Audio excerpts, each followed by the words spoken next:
Hello friends, எல்லாரும் எப்படி இருக்கீங்க? நாங்கள் ரொம்ப நல்லா இருக்கோம். இன்னைக்கு ரொம்ப ஸ்பெஷலான ஒரு vlog தான் பார்க்க போகிறோம். அது என்னன்னா, நம்ம குட்டிமாக்கு 6th பர்த்டே இன்னைக்கு. ஸோ முன்னாடி நாளே என்ன ஸ்பெஷல் வேணும்னு கேட்டதில் இடியாப்பம் தேங்காய் பால் தான் சூஸ் பண்ணாங்க. பர்த்டே அதுவுமா இடியாப்பம் தேங்காய் பாலான்னு நினைக்காதீங்க. எங்கள் பாப்பாவுக்கு ஃபேவரட் டிஷ்ஷே அதுதான். நான் கூட பிரியாணி, சிக்கன் 65 ஏதாச்சும் ஸ்பெஷல் நான்வெஜ் ஐட்டம் தான் கேட்பாங்கன்னு பார்த்தா அதே பழைய பஞ்சாங்கம் தான். நான் இங்க ஒரு கொஸ்டின் கேட்கணும்னு ஆசைப்படுறேன். உங்க வீட்டு குழந்தைங்களாம் ஃபேவரட் ஃபுட் என்ன வேணும்னு கேட்பாங்க? கமெண்ட் பண்ணுங்க. நான் ஏன் இதை இங்க கேட்குறேன்னா, பாப்பா ரொம்ப ரொம்ப ரொம்ப பிக்கி ஈட்டரா இருக்கா. இப்போதான் கொஞ்சம் கொஞ்சமா பழகிட்டு இருக்கோம் சாப்பாடு. அதுவும் அவங்க மேம்க்கு பயந்துக்கிட்டு தான் அந்த வெஜிடபிள்ஸ்லாம் கொடுத்தா சாப்பிட்றா. எப்படி பழகிறதுன்னு தெரியல. சரி, நம்மளால முடிஞ்ச அளவுக்கு நம்ம பொடி பொடியா கட் பண்ணி கொஞ்சம் கொஞ்சமா சாப்பாட்டுல இன்சிஸ்ட் பண்ணி கொடுக்கலாம் அப்படின்னு சொல்லிட்டு பழகிட்டு இருக்கோம். அப்புறம் இன்னைக்கு ஒரு சர்ப்ரைஸ் இருக்கு, பட் பிளான் பண்ணதுதான் அது.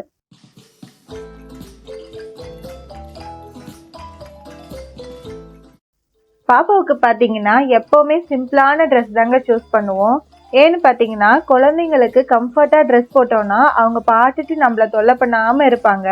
அதுவும் இந்த கேன் அப்புறம் லேயரா நெட் கிளாத்ஸ் இருக்கும் இல்லையா, அது மாதிரி நான் எப்பவுமே சூஸ் பண்ண மாட்டேன். அது பார்க்கறதுக்கு ரொம்ப கியூட்டா தான் இருக்கும், பட் அவங்களுக்கு அதுவே வெயிட்டா இருக்கும். சின்ன வயசுலலாம் நம்மளுக்கெல்லாம் தீபாவளி, பொங்கல், அப்புறம் children's day and birthday celebration நிறைய டேஸ்க்கு கலர் ட்ரெஸ் போட்டு போற மாதிரி இருக்கும் ஸ்கூலுக்கு. பட் பாப்பாவோட ஸ்கூல்ல பர்த்டே அன்னைக்கு மட்டும் தாங்க அலோவ் பண்ணுவாங்க. அதுவும் பாத்தீங்கன்னா பாப்பாவோட பர்த்டே அன்னைக்கு தான் ஸ்கூல் லோக்கல் ஹாலிடே. ஸோ அந்த சான்ஸும் போயிடுச்சான்னு கேட்டிங்கன்னா அதாங்க இல்லை. இவங்க ஸ்கூல்ல ஹாலிடேனா நெக்ஸ்ட் டே கலர் ட்ரெஸ் போட்டுட்டு போகலாம், அலோவ் பண்ணுவாங்க. ஸோ 2 days பாப்பா பர்த்டே செலிப்ரேட் பண்ற மாதிரி இருக்கும். இன்னைக்கு ஒரு நாள் தான்மா எனக்கு எல்லா மேக்கப்பும் போட்டு விடுங்கம்மான்னு சொல்லிட்டாங்க.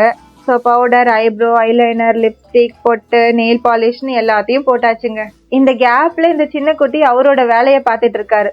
எல்லாத்தையும் வாயில வச்சுப்பாரு. இதாங்க அவரோட மெயினான வேலை.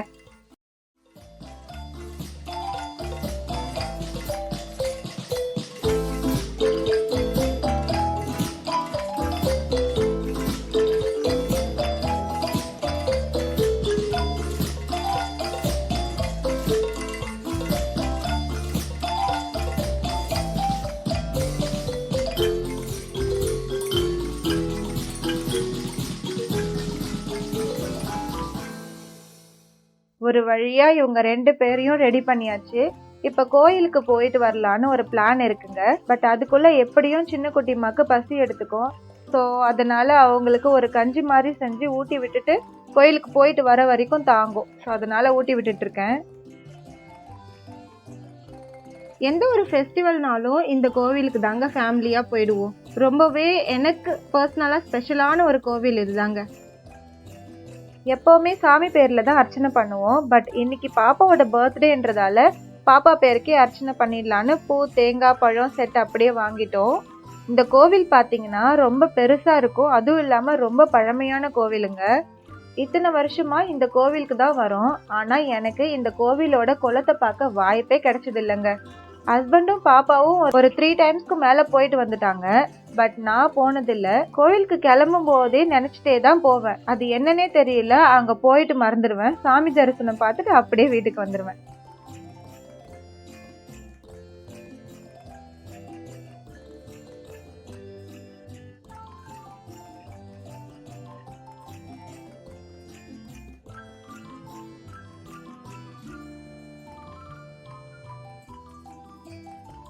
நாலு கிழமை அப்பெல்லாம் இந்த கோவிலுக்கு சாமி தரிசனம் பண்றது அவ்வளோ ஈஸியா இருக்காதுங்க.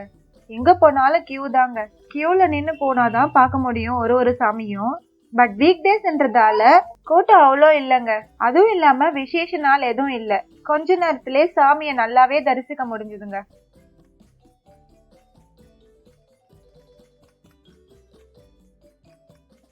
மெயினா இந்த கோவில்ல பிடிச்ச விஷயம் பாத்தீங்கன்னா இந்த புறாக்கள் தாங்க. சினிமாலெல்லாம் நம்ம பார்க்கும்போது புறாக்கள் கூட்டமா இருக்கும்போது அதுக்கு நடுவுல ஹீரோயின் ஓடி வருவாங்க. அது பாக்குறதுக்கே சூப்பர் எஃபெக்டா இருக்கும்ல. பட் நேர்ல அப்படி பண்ண மனசே வராதுங்க. அவ்வளவு அழகா இருக்கும். அவங்களுக்கு உணவு போட்டோம்னா கூட்டமா பறந்து வந்து சாப்பிடுவாங்க. பார்க்கவே ரொம்ப ஹாப்பியா இருக்கும். பாப்பாவும் ரொம்ப என்ஜாய் பண்ணாங்க. நாங்க போயிட்டு வரதுக்குள்ளேயே அவ்வளோ வெயில் நல்லா தலைக்கு ஏறிடுச்சுங்க. நல்லா சாமி தரிசனம் பார்த்துட்டு வீட்டுக்கு வந்துட்டோம். நான் ஒரு சர்ப்ரைஸ்னு சொல்லியிருந்தேன் இல்லையா, இந்த வருஷம் பாப்பாக்கு பர்த்டேக்கு ஹோம் கேக் தான் பண்ண போகிறோம். இதுதான் கேக் பண்ணுறது ஃபர்ஸ்ட் டைம்னு சொல்ல முடியாது, பட் இந்த மாதிரி மெயின் செலிப்ரேஷனுக்கு இதுதான் ஃபர்ஸ்ட் டைம்ங்க. பட் அப்பப்போ ட்ரை பண்ணியிருக்கேன், சூப்பராகவும் வந்திருக்கு. பர்த்டே பேபியை விட இந்த சின்ன குட்டிமா ரொம்ப ஆர்வமாக இருக்காங்க இந்த கேக்கை டேஸ்ட் பண்ணுறதுக்கு. நான் ஏன் மெயினாக கேக் வீட்லேயே பண்ணலான்னு முடிவெடுத்தேன்னா, நம்ம குழந்தைங்களுக்கு ஹெல்தி ஈட்டிங் ஹேபிட்ஸ் முடிஞ்ச அளவுக்கு இன்சிஸ்ட் பண்ணி சொல்லி கொடுக்கணும். அது எந்தெந்த விஷயங்கள்ல நம்ம சொல்ல முடியுமோ அந்தந்த விஷயங்கள்ல சொல்லி கொடுத்துக்கிட்டே இருந்தோம்னா அவங்களுக்கு அவுட் சைட் ஃபுட் சாப்பிடும்போது சம்திங் டேஸ்ட்காக சம் கெமிக்கல்ஸ்லாம் ஆட் பண்ணுறாங்க அப்படின்ற விஷயம் புரிய வரும். ஸோ மினிமலாக சாப்பிட்றதுக்கும் கற்றுக்குவாங்க. சைட் பை சைட் நான் எங்கள் டெக்கரேஷன் ஒர்க் பண்ண ஸ்டார்ட் பண்ணிட்டேன். யோஷி பாப்பாவோட ஃபர்ஸ்ட் பர்த்டேல இருந்தே நாங்கள் பலூன் டெக்கரேட் பண்ணி செலிப்ரேட் பண்ணுவோம். பட் இங்கே இல்லைங்க, எங்கள் அம்மா வீட்டில் தான். ஃபெஸ்டிவல் அப்பயோ இல்லை இந்த மாதிரி ஏதாச்சும் செலிப்ரேஷன் அப்பயோ நம்ம வீட்டில் நம்ம ஃபேமிலி மெம்பர்ஸ் எல்லாரும் இருக்கும்போது ரொம்ப ஹாப்பியாக இருக்கும்ல, அதுவும் குழந்தைங்களுக்கு இன்னும் குஜாலாக இருக்கும். பாப்பாவை ஸ்கூலில் போடுற வரைக்குமே அம்மா வீட்டில் தான் செலிப்ரேட் பண்ணுவோம். இந்த 2 இயர்ஸாக கரெக்டாக எக்ஸாம் டைம் வந்துடுது. ஸோ இங்கே சென்னையிலே செலிப்ரேட் பண்ணுறோங்க.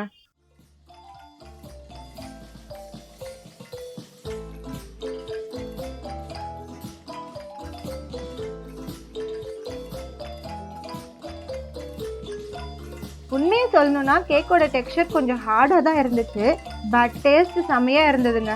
மனசுக்கு எந்த ஒரு கில்ட்டியும் இல்லாமல் கேக்கை செஞ்சேங்க. எங்கள் ஃபேமிலியில் எப்படின்னா பர்த்டேவோ இல்லை வெட்டிங் ஆனிவர்சரியோ எந்த ஒரு ஃபங்க்ஷன்னாலும் எப்போவுமே ஹோட்டலில் போய் சாப்பிட்றது பழக்கம் இல்லைங்க. மேரேஜாக இது வரைக்கும் எந்த ஒரு செலிப்ரேஷன்னாலும் வீட்லேயே குக் பண்ணி தான் சாப்பிடுவோம். ஸோ பாப்பாவுக்குமே அந்த மாதிரி ஒரு பழக்கம் இருக்குன்னே தெரியாது. பட் அது ரொம்ப நாளைக்கெல்லாம் நீடிக்காதுங்க. ஏன் சொல்கிறேன்னா பிள்ளைங்க வளர்றாங்க, கண்டிப்பாக ஃப்ரெண்ட்ஸ் கூட கான்வர்சேட் பண்ணிப்பாங்க. ஓகே, எப்படியும் பெரியவளானதுக்கப்புறம் ரொம்ப ரெஸ்ட்ரிக்ட் பண்ண முடியாது.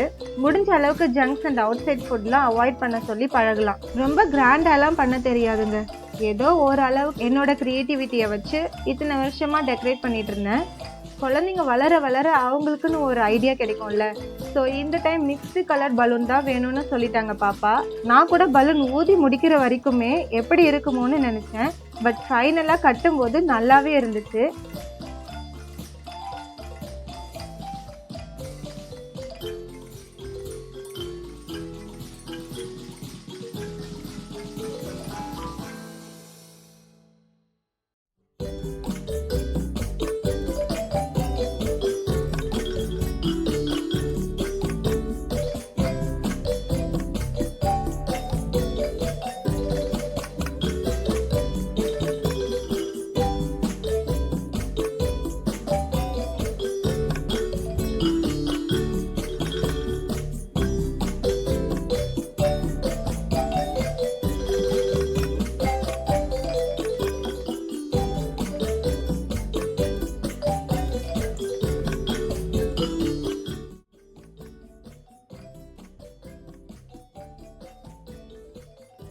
எல்லா வருஷமும் பாப்பா பர்த்டேக்கு அண்ணா அண்ணி வந்துடுவாங்க. பட் இந்த டைம் வர முடியல. ஸோ எல்லார்கிட்டையும் ஃபோன்லேயே பிளெஸிங்ஸ் வாங்கியாச்சு. இந்த பர்த்டே ரொம்ப ஸ்பெஷலும் கூடங்க பாப்பாக்கு. ஏன்னா குட்டிமாவோட இன்னொரு குட்டிமாவும் செலிப்ரேட் பண்ணுறாங்க அவங்க பர்த்டேவை. அது மட்டும் இல்லைங்க, இந்த இயர் யூடியூப் ஸ்டார்ட் பண்ணியிருக்கிறதால உங்களோட ஆசீர்வாதமும் அண்ட் விஷஸும் பாப்பாக்கு கிடைக்கும்னு நம்புறேங்க. அண்ட் முக்கியமாக உங்களோட லவ் அண்ட் சப்போர்ட் வேணுங்க எங்களுக்கு. உங்களுக்கு இந்த vlog பிடிச்சிருந்ததுன்னா மறக்காம சேனலை சப்ஸ்கிரைப் பண்ணி கமெண்ட் அண்ட் லைக் பண்ணுங்க. ஸோ அவ்வளோதான் ஃப்ரெண்ட்ஸ், நெக்ஸ்ட் இன்னொரு vlogல மீட் பண்ணலாம். டேக் கேர், பாய்.